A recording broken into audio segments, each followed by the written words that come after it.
सरिता शुरू से ही काफी मेहनती थी। वो कभी भी किसी काम को छोटा नहीं समझती थी। सरिता ने अकेले ही अपने बेटे मयंक को पाल पोस कर बड़ा किया था। अब मयंक काम करने लगा है, इसलिए सरिता घर पर ही रहती है। ऐसे ही कुछ दिनों बाद सरिता की पड़ोसन उसके घर आती है और सरिता से कहती है, अरे सरिता, कहाँ है? आजकल तू दिखती भी नहीं है। और काम सब ठीक चल रहा है ना? अरे काम सब ठीक चल रहा है और मैं भी ठीक हूँ। तुम अपना बताओ, तुम कैसी हो? और मैं इसलिए नहीं दिखती क्योंकि मैं अब घर में रहती हूँ और बाहर का काम छोड़ दिया। अब मैं घर पर ही काम करती हूँ। हाँ, मैं भी ठीक हूँ। और तेरा बेटा कैसा है? अब तो वो बहुत बड़ा हो गया होगा ना, और कमाने भी लग गया होगा। उसकी शादी की उम्र भी हो गई है। कोई लड़की देखी नहीं देखी तूने? नहीं, मैंने अभी कोई लड़की नहीं देखी है अपने बेटे के लिए। हाँ, उम्र तो हो रही है, लेकिन मैं ऐसे कैसे हाँ कर दूं? मैं अपने बेटे से भी बात करूंगी।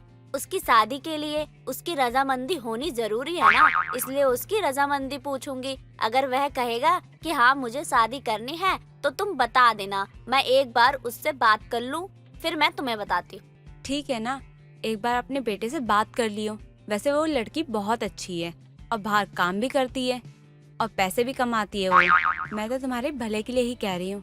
बहू आ जाएगी तो तुम्हारी मदद भी हो जाएगी, तुम्हें भी थोड़ा आराम मिलेगा। और तुमने हमेशा ही काम किया है और थोड़ा आराम भी हो जाएगा तुम्हारा। तुम्हारी अब उम्र भी होती जा रही है और तुम्हें अब आराम भी करना चाहिए। मैं तो बस इसलिए कह रही हूँ क्योंकि मैं अपनी पड़ोसी होने का धर्म निभा रही हूँ बस। मैं जानती हूँ कि तुम मेरे भले के लिए बोल रही हो, पर मैं क्या कर सकती हूँ? बिना अपने बेटे से पूछे उसकी शादी तो तय नहीं कर सकती ना। और वैसे भी तुम तो जानती ही हो, अब जमाना बदल गया है। बिना लड़का लड़की एक दूसरे को जाने शादी नहीं करते हैं, और मैं अपने बेटे की मर्जी के खिलाफ नहीं जाना चाहती। यह उसकी जिंदगी का सवाल है। तुम भी समझ सकती हो ना मेरी बात को, क्योंकि तुम्हारा भी तो एक बेटा है ना। ठीक है। सरिता अपने घर में सब्जियां काटी रही होती है, तभी उसका बेटा मयंक आ जाता है, और वो भी एक लड़की रूही के साथ। सरिता रूही को देखकर मयंक से बोलती है, बेटा ये कौन है और तू इसे घर क्यों लेकर आया है? कोई दोस्त है क्या, या तेरे ऑफिस में काम करती है? बता बेटा, और इसका नाम क्या है? माँ, ये आपकी बहू है। हमने शादी कर ली है। इसका नाम रूही है। ये मेरे ऑफिस में काम करती थी, वहीं से इसे मैं पसंद करने लगा और बात बढ़ी तो हमने शादी कर ली। पर बेटा, तूने मुझे बताया क्यों नहीं? मैं तेरी शादी बहुत धूमधाम से समाज के आगे करवाती। तूने अकेले में क्यों कर ली? मुझे कम से कम बता ही देता, मैं भी आ जाती तेरी शादी में। कितना मन था मेरा कि तेरी शादी को देखूं। ओ प्लीज माँ जी, आप तो चुप ही हो जाइए। जब से देख रही हो बोले ही जा रही हो, बोले ही जा रही हो, और समाज के आगे बात करती हो। कितने पैसे खर्च होंगे शादी में, पता है ना? खैर, मुझे शोर बिल्कुल भी पसंद नहीं है, इसीलिए हमने कोर्ट मैरिज करी है। हाँ बहू, मैं समझ रही हूँ, बहुत अच्छी बात है, लेकिन मैं भी तो एक माँ हूँ ना। माँ के भी तो कुछ अरमान होते हैं अपने बेटे की शादी को लेकर। अब बहू आ गई है तो घर में बहू का स्वागत मत करो और बोलो कि बेटे की शादी के अरमान थे। वाह भाई वाह। रूही अपनी सास से पहले दिन से ही बदतमीजी कर रही थी। वो अपनी सास को बिल्कुल भी पसंद नहीं करती है। वो हमेशा यही कोशिश करती है कि कब उसकी सास घर छोड़कर चली जाए हमेशा के लिए, और कोई ना हो, ना कुछ कहे ना कुछ करती रहे। और आज तो उसने हद ही कर दी थी।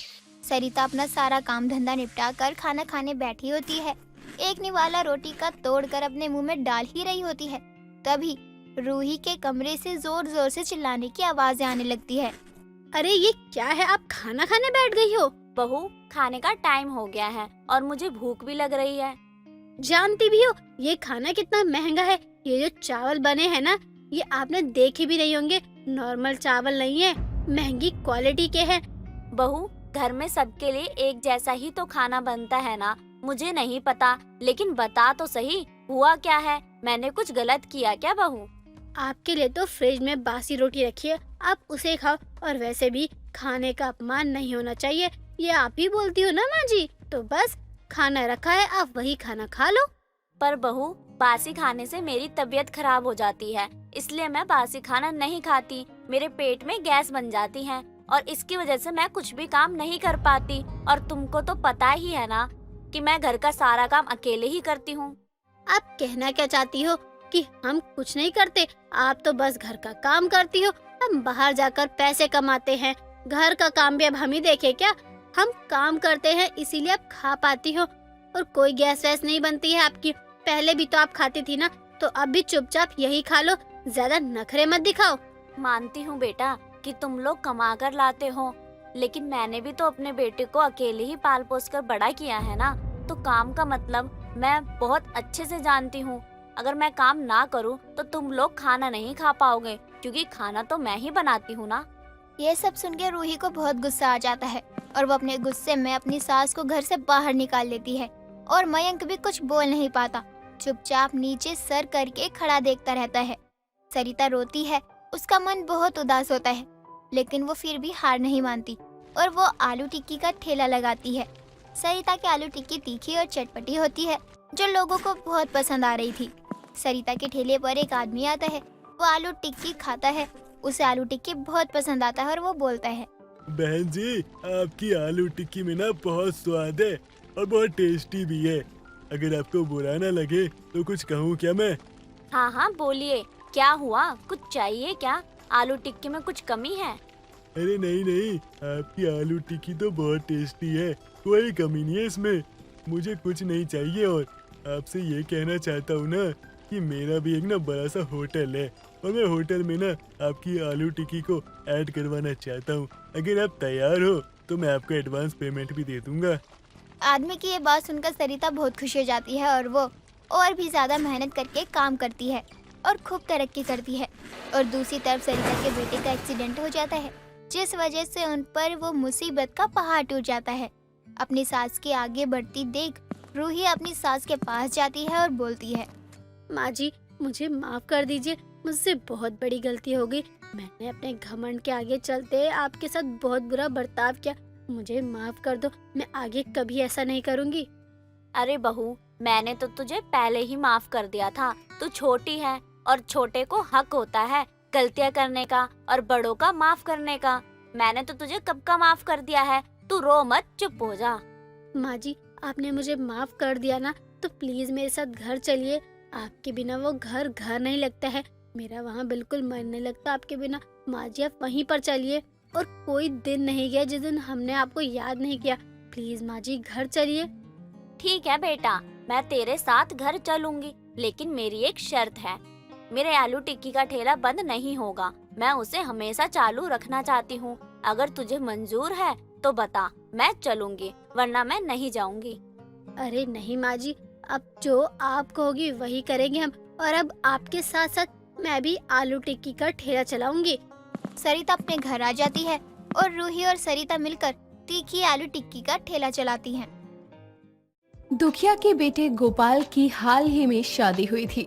हालांकि दुखिया की बहू की मुंह दिखाई की रस्म जारी थी, लेकिन दुखिया जहां काम करता था वहां भी हाल ही में दुखिया के मालिक सुखीलाल के बेटे की शादी हुई थी और उसके यहाँ भी मुंह दिखाई के फंक्शन की तैयारियां चालू थी। लेकिन दुखिया के घर का माहौल तो ऐसा था कि एक जाता तो दूसरा दुखिया की बहू सीमा के मुंह दिखाई करके आता। अब दुखिया के घर विमला का आना होता है और दुखिया की पत्नी कांता विमला को देखकर कहती है, मैं सोच ही रही थी कि आखिर विमला मेरी बहू की मुंह दिखाई के लिए क्यों नहीं आई अब तक। मेरी भी बहू कल ही आई है अपने मायके से, तो थोड़ा इधर उधर काम हो गया था बस। और बता, तेरी बहू कैसी है? तो खुद ही देख ले, देखेगी तो कहेगी कि वाकई कांता अपनी बहू कितनी सुंदर लाई है। हाँ हाँ, पहले देख तो लेने दे, पहले ही अपनी बहू की तारीफें किए जा रही है। अब विमला कांता की बहू की मुंह दिखाई करने के बाद बहू को 21 रुपए थमा कर चली जाती है और विमला के जाने के बाद कांता अपनी बहू सीमा से कहती है, अच्छा बहू, विमला तेरी मुंह दिखाई में कितने रुपए देकर गई है, जरा बता तो। वो क्या है ना, सबका हिसाब रखना पड़ता है। माँ जी, उन्होंने तो मुझे 21 रुपए दिए हैं और कल जो मौसी आई थी उन्होंने 11 रुपए दिए थे, वो भी यहीं रखे हुए हैं। चल बहू, ठीक ही है, जिसने जितने पैसे दिए हैं मैं लिख लेती हूँ, कल को इतने ही पैसे उन्हें भी लौटाऊंगी मैं। अब देर शाम दुखिया घर आता है और दुखिया को खाना देने के बाद कांता अपने पति से कहती है, और तुम्हारे मालिक के क्या हाल है, उनका फंक्शन कब है, हमें बुलाया है भी या नहीं? साहब ने तो बुलाया है, लेकिन अभी तो तैयारी चल रही है, जिस दिन जाना होगा मैं बता दूंगा। वैसे अमीरों को अपने पैसे खर्च करने की खुजली होती रहती है क्या? बताओ, मुंह दिखाई के लिए इतनी बड़ी पार्टी रख दी। अरे हम गरीबों की तरह थोड़ी हैं जो पार्टी खाकर भी 10-20 रुपए पकड़ा कर चले जाते हैं। अमीरों की पार्टी में हजारों रुपए के लिफाफे आते हैं। हाँ, सही कह रहे हैं आप। लेकिन 10-20 रुपए से याद आया कि विमलाज बहू की मुंह दिखाई में आई थी। बहू को 21 रुपए देकर गई है। कल को मैं भी उसकी बहू को 21 रुपए ही देकर आऊंगी। साला, तभी तो हम गरीब के गरीब ही हैं, जो जितना देता है उतना ही देते हैं, कभी आगे बढ़ने की सोचते ही नहीं है। अब दोपहर का खाना खाकर दुखिया फिर से अपने मालिक के घर चला जाता है, जहाँ फंक्शन की तैयारियां चल रही थी। हालांकि जब देर रात दुखिया घर लौटकर आता है तो अपनी बीवी से खाना मांगते हुए कहता है, खाना लगा दो जरा, और बहुरिया को किसी चीज की दिक्कत हो तो बता देना हमें। नहीं नहीं, बहू को किसी चीज की तो दिक्कत नहीं है। वैसे आपके मालिक के यहाँ पार्टी कब है? हमारी बहू भी चलेगी। हाँ, मैं तो बताना ही भूल गया, परसों ही पार्टी है और सभी को बुलाया है। जो सब अच्छे कपड़े पहनकर चलना, बड़े बड़े लोग आएंगे वहाँ। ऐसे ही समय बीतता है और फंक्शन वाली रात दुखिया की पत्नी कांता, बहू सीमा, दुखिया का बेटा गोपाल, सभी दुखिया के मालिक सुखीलाल की बहू की मुंह दिखाई के फंक्शन में पहुंचते हैं और वहां पहुंचकर देखते हैं कि हर कोई अपने हाथों में पैसों का लिफाफा और बड़े बड़े गिफ्ट के साथ आया है और मुंह दिखाई के बाद बहू को पैसे दे रहा है, लेकिन बहू घूंघट में नहीं है। ये देखकर कांता अपने पति दुखिया से कहती है, जी सुनिए, सामने जो लड़का और लड़की बैठे हैं, क्या वही है आपके मालिक के बेटे और बहू? हाँ हाँ, यही है उनके बेटे और बहू। बहू तो बड़ी सुंदर है मालिक की। लो, कर लो बात। यहाँ तो बहू घूंघट में ही नहीं है और हम मुंह दिखाई की पार्टी में आए हैं। एक हमारी बहू को घूंघट में होने के बाद भी 21, 11, 51, हद से हद 101 देकर लोग जाते हैं। अगर ऐसा सिस्टम हम गरीबों ने कर दिया तो कोई 1 रुपए भी न देकर जाए। इतना सुनने के बाद दुखिया कांता से कहता है, तभी तो हम गरीब और इन अमीरों में इतना फर्क है। खैर, तुम नहीं समझोगी, हम मालिक के पास जा रहे हैं, तब तक तुम खाना पीना खा लो और गोपाल और बहू को लेकर घर चली जाना, हम रात में आएंगे। दुखिया तो अपने काम में लग जाता है। इधर कांता पूरे फंक्शन को देख देख कर अपनी आंखें चमका रही थी, क्योंकि उसने मुंह दिखाई की रस्म के लिए कभी इतनी बड़ी फंक्शन पार्टी को नहीं देखा था, वो भी बिना घूंघट वाली बहू की। और अब जब कांता खाने के लिए जाती है तो तरह तरह के पकवान देखकर कांता अपने बेटे गोपाल से कहती है, इतना अच्छा खाना और इतनी साज सज्जा तो मैंने अपनी जिंदगी में नहीं देखी। कितने पैसे लगाए होंगे इन्होंने? माँ, ये लोग बड़े लोग हैं, ऐसी पार्टी तो इनके लिए बहुत आम बात है। लेकिन जो भी हो, इतने में तो हम अपनी 7 पुश्तों की शादी करवा दे। और इन लोगों को पैसों की वैल्यू है ही नहीं। देख कैसे आधा खाना खा रखा है और आधा फेंक रहे हैं। माँ, आप भी ना कहाँ पर अटकी हुई हो? चलो चलकर खाना खाते हैं और खाकर घर वापस भी तो जाना है। कुछ देर में जैसे ही कांता घर जाने के लिए निकलती है तो वो देखती है कि लोग नाच रहे हैं और पैसे भी उड़ा रहे हैं। तभी कांता उन पैसों को उठाने के लिए बढ़ती है, लेकिन गोपाल अपनी माँ का हाथ पकड़ लेता है और ये देखकर कांता गोपाल से कहती है, पहले से इन्होंने कम पैसे बर्बाद किए, इतनी बड़ी पार्टी रखवा कर, और बिना घूंघट की बहू को ऐसे बैठा दिया है और कह रहे हैं कि मुंह दिखाई है। हद मचा दी। देख तो कैसे पैसे उड़ा रहे हैं। माँ, वो उनका पैसा है, वो पैसे को उड़ाए, जलाए, खाए, कुछ भी करे यार। अब हम चलते हैं घर, बहुत रात हो गई है, मुझे बहुत नींद आ रही है। अब कांता, कांता की बहू और गोपाल पार्टी से सीधा घर आते हैं और अगली सुबह कांता अपने पति दुखिया को चाय देते हुए कहती है, अमीरों की अमीरी भी कैसी होती है ना। यहाँ एक गरीब पाई पाई के लिए मोहताज है, लेकिन उन अमीरों को देख कैसे पैसे उड़ा रहे थे। वो अमीर है, उनका कमाया हुआ पैसा वो कुछ भी करे कांता। वैसे कल मालिक कह रहे थे कि इन्होंने तुम्हें देखा था, उन्हें बहुत अच्छा लगा कि तुम पार्टी में आई। लेकिन मुझे तो उनकी पार्टी अच्छी ही नहीं लगी। कहने को तो मुंह दिखाई का फंक्शन था, लेकिन बहू तो बिना घूंघट के ही बैठी थी। लोग खाना खा खा कर इधर उधर फेंक रहे थे, जो गरीबों को मिलता भी नहीं है। और तो और पैसे तो ऐसे उड़ा रहे थे मानो पैसों का पेड़ लगा हो। तुम बिना कितना सोचती हो, अब मेरे लिए खाना बना दो और मुझे काम पर जाना है। कांता को अमीरों की पार्टी पसंद तो आई थी, लेकिन इतनी भव्य पार्टी में आज तक कांता गई नहीं थी और इसीलिए जब कांता की बहन का फोन आता है तो कांता अपनी बहन को फोन पर कहती है, ललिता, तुझे पता है कल मैं इनके मालिक के पार्टी में गई थी। कहने को मुंह दिखाई की पार्टी थी, लेकिन लड़की ने तो घूंघट नहीं किया था और पैसे तो ऐसे उड़ा रहे थे मानो जैसे पैसों का पेड़ हो। पूछ मत तू। कांता ये बोल ही रही थी कि तभी दुखिया का मालिक सुखीलाल उनके घर आता है और सुखीलाल को देखकर कांता फोन रखकर उनकी तरफ बढ़ती है और उनसे कहती है, अरे मालिक, आइए आइए, यहाँ कैसे आना हुआ? इन्हें कह देते, यही आपका काम कर देते। दुखिया तो काम करता ही है। आज मैं तुम्हारी बहू की मुंह दिखाई के लिए कुछ शगुन के तौर पर लाया हूँ। इतना कहने के बाद सुखीलाल शगुन का सारा सामान कांता को दे देता है और कांता भी उसे अपने कमरे में रखाती है। कुछ देर बाद सुखीलाल तो चला जाता है, लेकिन कांता अपने पति से कहती है, हमारे पास देने के लिए तो कुछ नहीं है, लेकिन ये गणपति जी की मूर्ति आप उनकी बहू को मुंह दिखाई के शगुन के रूप में दे देना, क्योंकि उन्होंने 5 साड़ी और अपनी बहू के लिए गहने दिए हैं, जो शायद सीमा के मायके वालों ने भी सीमा को नहीं दिए। मेरे मालिक हैं ही ऐसे, मुझसे बहुत प्यार करते हैं। मैंने उन्हें मना भी किया था, लेकिन वो माने ही नहीं। अच्छा ठीक है, ये मूर्ति मैं दे दूंगा, तो मुझे दे दो, मैं काम पर निकलता हूँ।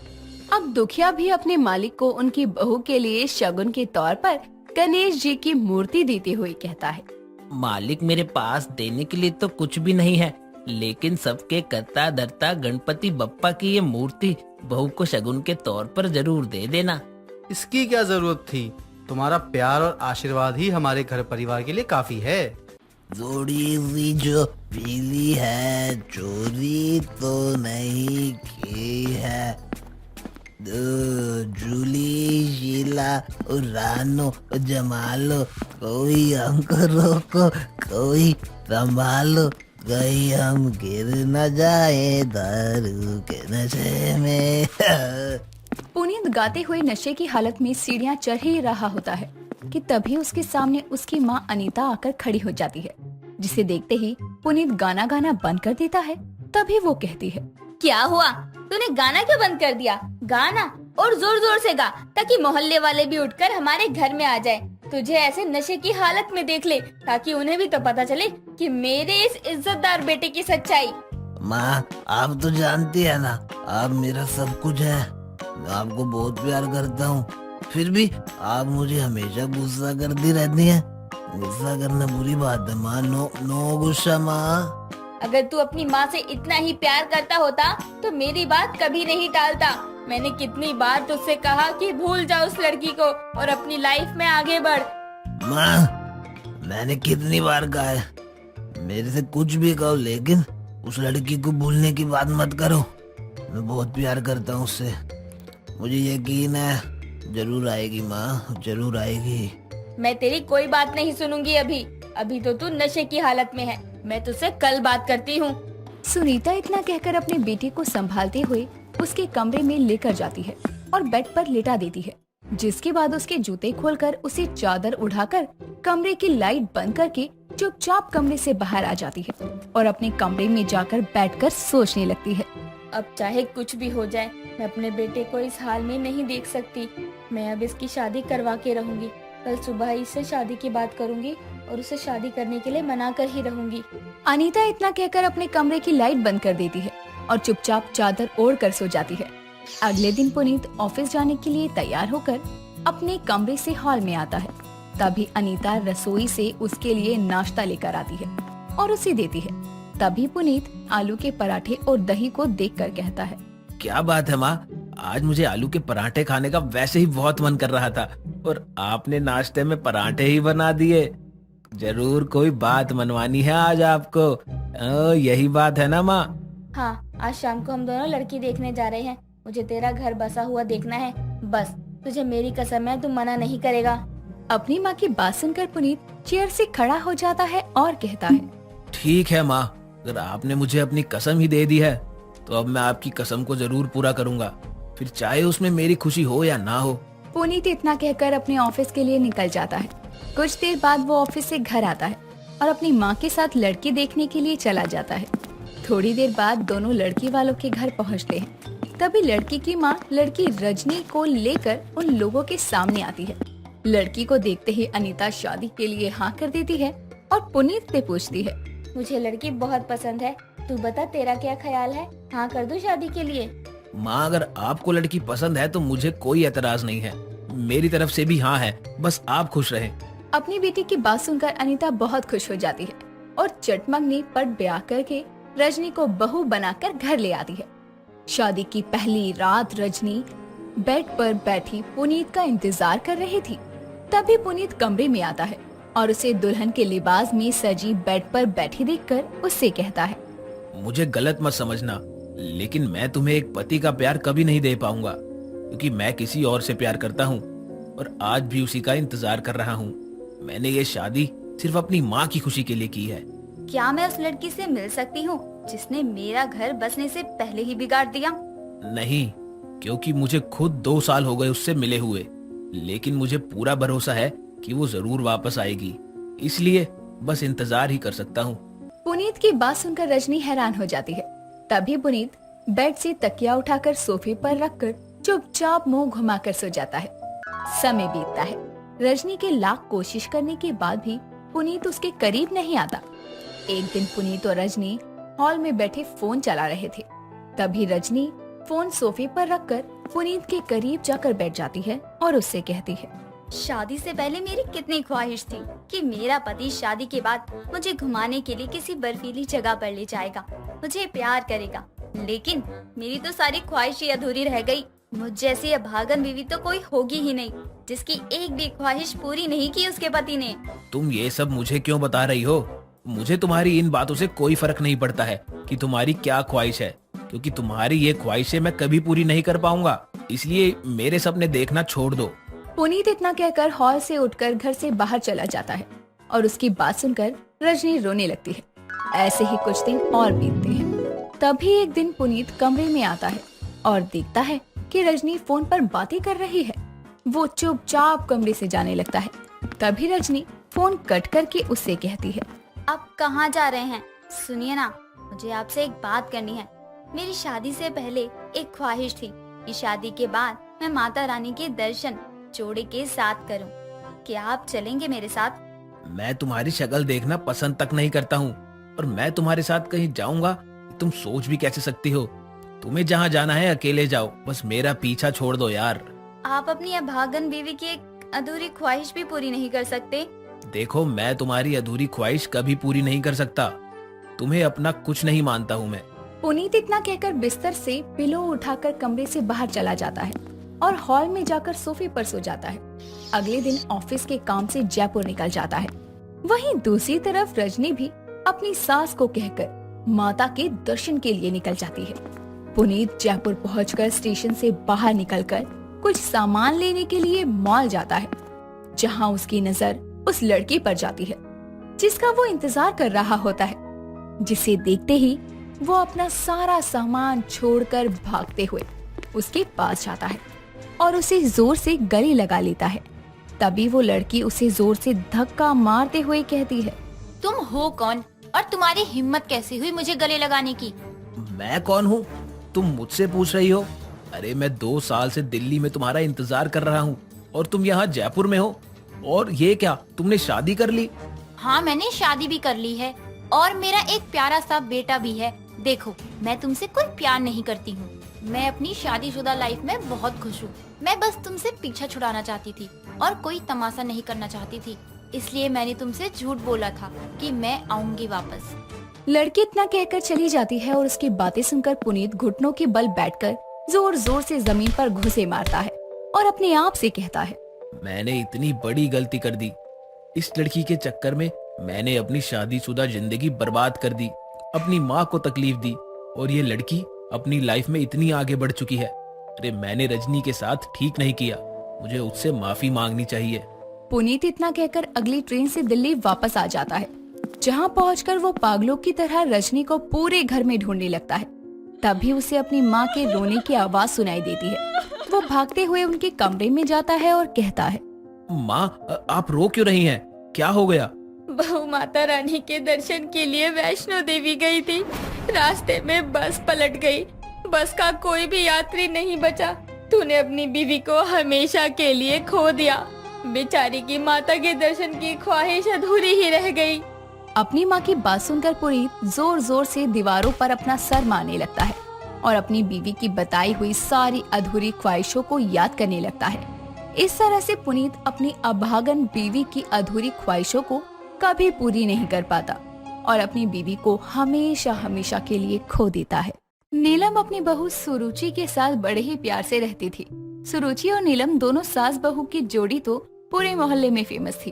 एक दिन नीलम की पड़ोसन विमला और रीमा उसके घर नीलम की बहू से मिलने आती है। रीमा, विमला और नीलम तीनों बैठकर बातें कर रहे थे कि तभी विमला कहती है, अरे नीलम, हमें यहाँ आए हुए कितना समय हो गया है, लेकिन अब तक तेरी बहू नहीं आई है। वो तो चाय नाश्ता बना रही होगी शायद।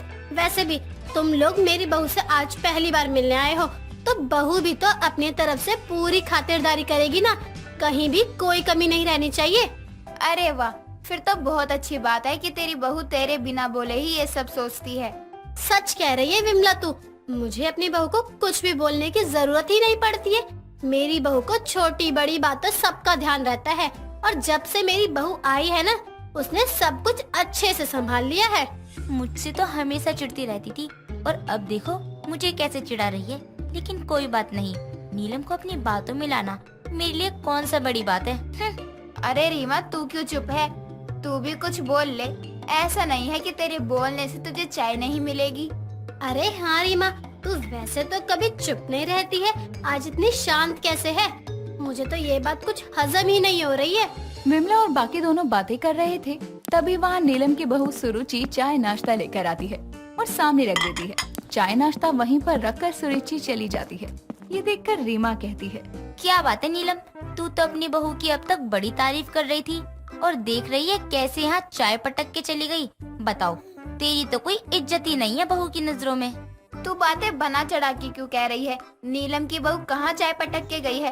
अरे बेचारी को और भी तो काम होंगे, तो जल्दीबाजी में चाय यहीं रखकर चली गई होगी।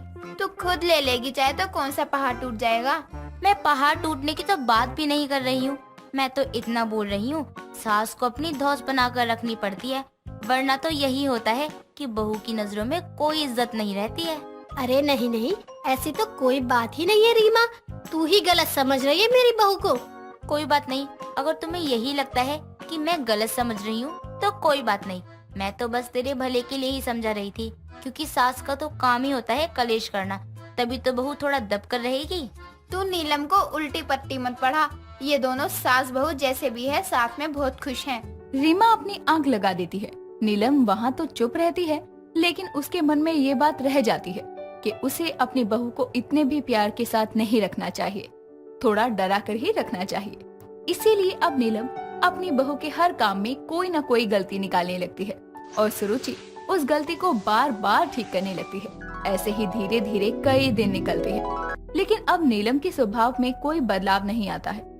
ऐसे ही एक दिन नीलम और उसका बेटा विक्की खाना खा रहे थे और सुरुचि सब्जी लेकर आती है और नीलम सब्जी खाते हुए कहती है, ये कैसी सब्जी बनाई है?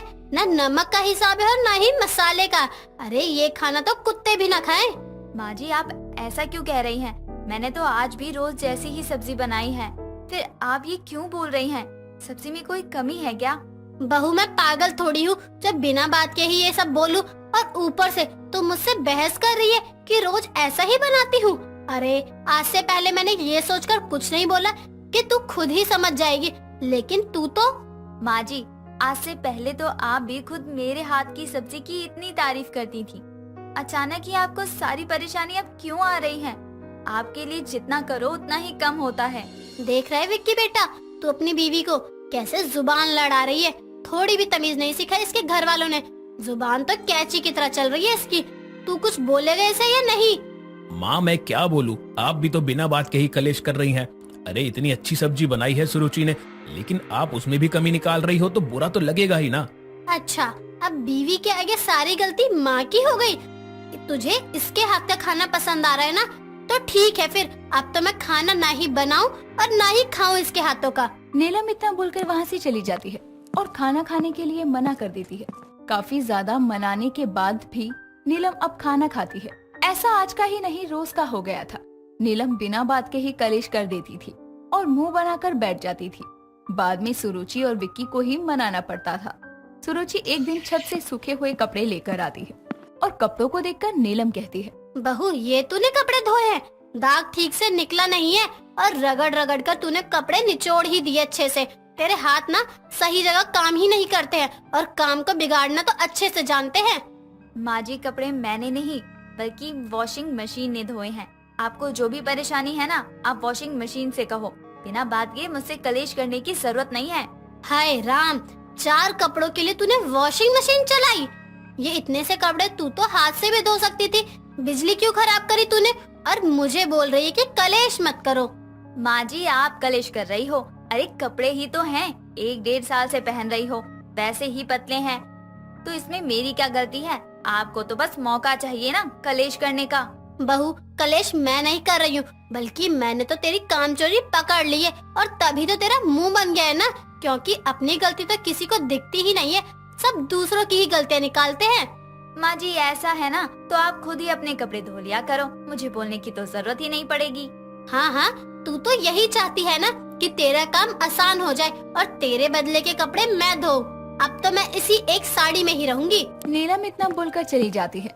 सुरुचि अब अपनी सास के रोज रोज के कलेश से काफी तंग आ गई थी। ऐसे ही एक दिन सुरुचि पोछा लगा रही थी, तभी गीले फर्श पर नीलम का पैर फिसल जाता है और वो गिर जाती है। गिरते ही नीलम सुरुचि पर चिल्लाते हुए कहती है, हाय राम, मेरी कमर तोड़ दी।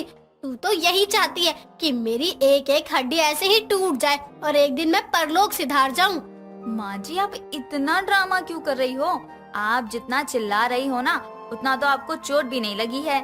हाय हाय, मेरी कमर टूट गई। विक्की बेटा, अपनी बीवी को देख जरा, गिरा दिया इसने मुझे। माँ जी की इस एक्टिंग से ना पक्का सब लोग मुझे ही गलत समझने वाले हैं। अब क्या हो गया? अब तो तेरे मुंह पर ताला लग गया। अब कुछ बोलना। चुप क्यों खड़ी है? बोलना, अब बोल जल्दी। सुरुचि अपनी सास की एक्टिंग देखकर जोर जोर से चिल्लाने लगती है। हाय, मेरी सास ने मुझे मारा, कोई है, मुझे बचाओ। बहू, ये तू क्या कर रही है? मैंने तुझे कब मारा? तू झूठ क्यों बोल रही है? माँ जी, आप कलेश करना चाहती हो ना तो ठीक है, अब तो कलेश बस घर में ही नहीं बल्कि पूरे मोहल्ले में होगा। बहू, तू नाटक मत कर। लोग देखेंगे तो क्या बोलेंगे कि मैं अपनी बहू को मारती हूँ। उठ बहू, बातें मत बना। अब तो माँ जी बात बनने ही दो। आप अपना कलेश करना बंद करने से तो रही, और मैं भी आपकी ही बहू हूँ, तो कलेश में PhD मैंने भी कर रखी है। अब करके दिखाओ कलेश। ये बहू तो मेरे ही सर पर चढ़कर नाच रही है। इसे शांत नहीं करवाया तो मेरा ही रायता फैल जाएगा। क्या हुआ माँ जी? आपकी तो कमर टूटी थी ना, अब दर्द नहीं हो रहा? बहू, मुझे माफ कर दे। मैं लोगों की बातों में आ गई थी और मैंने तुझे, जो मेरी बहू है, उसको ही इतना परेशान किया। मैं अब कभी कलेश नहीं करूंगी, तो मुझे माफ कर दे बहू। अब तक मैंने जो भी किया है मैं उसके लिए तुझसे माफी मांगती हूँ। सुरुचि का कलेश करना शुरू हो ही रहा था कि नीलम की अकल ठिकाने आ जाती है और वो अपनी गलती मान लेती है। मीरा नाम की एक लड़की होती है जिसे बहुत साफ सफाई से रहने की आदत थी। ऐसे ही समय बीतता है और एक दिन मीरा की शादी महेश नाम के लड़के से हो जाती। अब महेश मीरा को शादी करके अपने घर लेकर आता है। एक दिन मीरा अपने घर में एक पूजा रखती है और पूजा की तैयारी कर रही होती है। थोड़ी देर बाद वो अपनी सास मालती से कहती है, माँ, पूजा की तैयारी हो गई, अब आप भी जल्दी से नहा लो, फिर पंडित जी आने वाले हैं, फिर आपको भी तो पूजा में बैठना है ना। चलो अब आप नहा लो। हाँ बहू, मैं नहा कर आती हूँ, तू जा जब तक नीचे, मुझे थोड़ा टाइम लगेगा, जब तक जाके बचा हुआ काम कर ले। इतना सुनकर मीरा पूजा की तैयारियां करने चली जाती है। इतने में मालती अपने कमरे में जाकर सिर्फ अपने कपड़े बदल लेती है और नीचे पूजा में बिना नहाए मीरा के पास आकर कहती है, हाँ बहू, मैंने नहा लिया, अब क्या काम है? मेरे लायक जो भी है मैं तेरी मदद कर सकूं। नहीं माँ जी, काम तो मैंने सारे निपटा लिए हैं, बस अब पूजा शुरू करनी है, उसके लिए पंडित जी आ जाएं बस। पंडित के आने के बाद पूजा संपन्न होती है और कुछ समय बाद सब अपने अपने घर चले जाते हैं। ऐसे ही समय बीतता है और अगले दिन मीरा अपने घर का सारा काम करके अपनी सास के पास जाती है और उससे कहती है, माँ जी आप अभी तक नहाई नहीं, कितनी देर हो चुकी है? अब तक तो फिर आपने खाना भी नहीं खाया होगा। पूजा करने के बाद ही तो आप खाना खाती होंगी ना माँ जी? नहीं बहू, मैं नहीं पूजा करती और ना ही मैं ज्यादा नहाती। मुझे नहाना अच्छा नहीं लगता और काफी समय तक नहीं नहाती हूँ और खाना भी खा लेती हूँ। क्या इतनी गर्मी पड़ने के बाद भी आप इतने दिन तक नहीं नहाती? आपसे रहा कैसे जाता है बिना नहाए? आपको पता है कि अगर आप इतने दिन तक नहीं नहाओगी तो आपको कोई बीमारी भी हो सकती है। आपको कोई फंगल या बैक्टीरियल इन्फेक्शन भी हो सकता है अगर आप ऐसे ही नहीं नहाओगी तो। मुझे कुछ नहीं होता है, मैं तो ठीक हूँ और मुझे कुछ बीमारी भी नहीं हो रही। तू अपनी ये साइंस अपने पास रख बहू, मुझे कुछ नहीं होगा। इतना कहकर मालती अपने कमरे में चली जाती है। ऐसे ही समय बीतता है और अब मीरा को अपनी सास बिल्कुल भी पसंद नहीं आती। अब उसकी सास के शरीर से बदबू भी आने लगती है। ऐसे ही समय बीतता है और उसकी सास रसोई में खाना बना रही होती है। तभी मीरा वहाँ आ जाती है और उससे कहती है, अरे माँ जी ये आप क्या कर रही हो और ये आपके शरीर से कैसी बदबू आ रही है? माँ जी आप पहले जाकर नहा लो। अगर मैं आपके पास अभी एक और मिनट खड़ी रही ना तो मैं तो यही उल्टी कर दूंगी, इतनी ज्यादा बदबू आ रही है आपके अंदर से। ऐसे ही समय बीतता है और एक दिन मीरा की सास सुबह उठती है और उसके पूरे शरीर में लाल लाल निशान हो जाते हैं जो कि पूरे शरीर में खुजली भी करने लगते हैं। ये सब देखने के बाद मालती कहती है, हे भगवान, ये मेरे शरीर पर कैसा निशान हो रहा है? हाय, इतनी खुजली क्यों हो रही है मुझे? अरे बहू कहाँ है तू? जल्दी आ, देख मुझे क्या हो रहा है। सास की आवाज सुनकर मीरा अपनी सास के कमरे में आती है और उसे इस हालत में देखकर फौरन उसे डॉक्टर के पास ले जाती है। डॉक्टर चेकअप करने के बाद उससे कहता है, आपकी सास को फंगल इन्फेक्शन हुआ है जिसके कारण इनके पूरे शरीर पर लाल निशान होने लगे हैं। डॉक्टर ये प्रॉब्लम किस वजह से होती है, आप मुझे बताइए। ये दिक्कत बहुत ही कारणों की वजह से हो सकती है, जैसे साफ सफाई ना होने के कारण या फिर ना नहाने के कारण, बॉडी पे ज्यादा पसीना आने के कारण ये सारी दिक्कतें आने लगती है शरीर पर। डॉक्टर के पास से वापस आने के बाद कुछ समय तक तो मालती टाइम से नहा लेती थी। समय बीतता है और अब मालती ठीक भी हो जाती है और ठीक होने के बाद फिर मालती नहाना छोड़ देती है। ये सब देखकर मीरा को समझ नहीं आता कि वो क्या करे ताकि अपनी सास के ना नहाने वाली आदत को बदल सके। फिर वो अपनी एक दोस्त को फोन करती है और उसे अपनी सास की इस आदत के बारे में बताती है। ये सब सुनकर उसकी दोस्त पायल उससे कहती है, अरे तू एक काम करना, अपनी सास को 21 दिन तक नहाने को बोल कैसे भी, क्योंकि मैंने सुना है कि अगर हम कोई भी काम लगातार 21 दिन तक करते हैं तो हमारे दिमाग में वो चीज सेट हो जाती है और हमारी आदत बन जाती है। हाँ ये तो मैंने भी सुना है, लेकिन 21 दिन की तो बात कर रही है। मेरी सास यहाँ एक दिन नहा ले उसके लिए बहुत बड़ी बात है, ऐसे तो नहीं हो पाएगा, कुछ सोचना पड़ेगा। ऐसे ही समय बीतता है और मीरा अपनी दोस्त के साथ एक उपाय सोचती है और एक दिन फिर से उसे फोन पर बात करते हुए मीरा उससे कहती है, पायल तू एक काम कर, मैं और मेरे पति सुमेश बीमार होने का नाटक करते हैं और तू पंडित बनके मेरे घर आई हो और मेरी सास को बोल 40 दिन के अंदर हम दोनों की मौत हो जाएगी और हमें बचाने का एक ही उपाय है कि 40 दिन तक रोज सुबह नहाकर सूर्य देव को जल देगी तो हम दोनों की जान बच जाएगी।